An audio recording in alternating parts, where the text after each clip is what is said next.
All right, let's try to do a one take of how we prepare coffee. So we're gonna go for 17.5 grams. 17.4 is good. 17.3 is fine as well. I'm gonna do a little spritz. This is Ross droplet technique.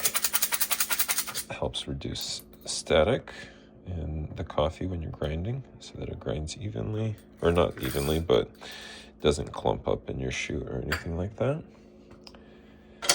The funnel on top. Start the grinder.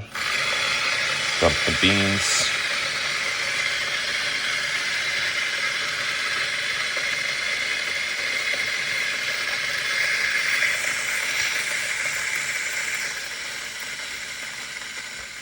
I could have spritzed a little bit more to prevent that static spray that you guys saw right there. So from here, we'll take the coffee and give it a nice little stir. Let me actually go to this more light. Stir, this is the WDT or waste distribution technique, using some needles. I'm pretty much trying to homogenize the grounds as much as possible, creating an even layer bed, and then a nice even tap. If you do it correctly, ideally everything is just uniform. And then I use a puck screen on top here that I'm just gonna gently drop on top. And then I have a calibrated tamper as well. Stabilize the base. Press until whatever the preset spring is, which I think for me it's the 25 pounds. And then I like to, you guys can't see this, I like to scrape off all the excess coffee dust on the sides just to kind of keep my brewing screen there as clean as possible. Next, we're gonna lock it in. I'm actually gonna increase the temperature 200 for this one. Get our scale, and with this machine, I can also do some flow profiling with this knob right here. So this is completely shut. If I crack it open a little bit, then I'll get like a 0.3 or 0.2 mils per minute flow rate. If I open it up all the way, then I get a faster flow rate. I don't remember what the max one is exactly, but yeah, it helps with flow profiling. And with flow profiling, I can also pressure profile as an indirect result. So let me get you guys a good view of the coffee itself as it's gonna be going. So right now the valve is shut. I'm gonna crack it open just a little bit. I'm monitoring the pressure gauge as well. And then I'm gonna like pre-infuse just at like 2 bar right here. Now I'm gonna open it up to 6 bar. Now I'm gonna taper it back down. I'm at like 4 bar right now. And then I'm gonna shut it off right about now. That gives me, which I think a little bit over a 1-to-2 ratio.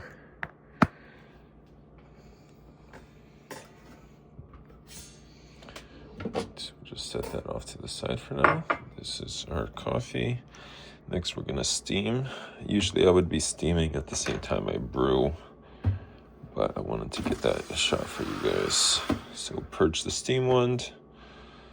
Take this guy here. And aerate.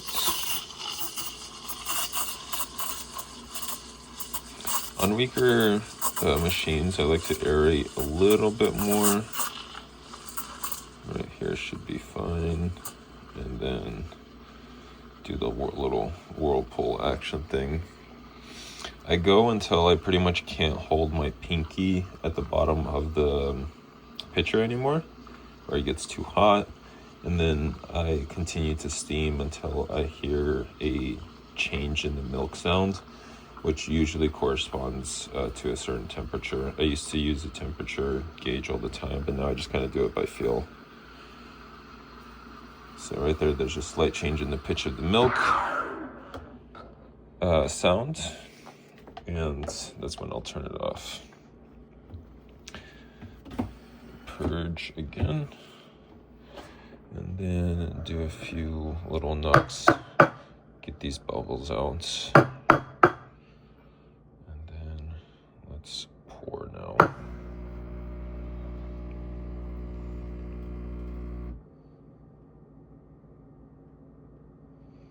Do it over the light actually.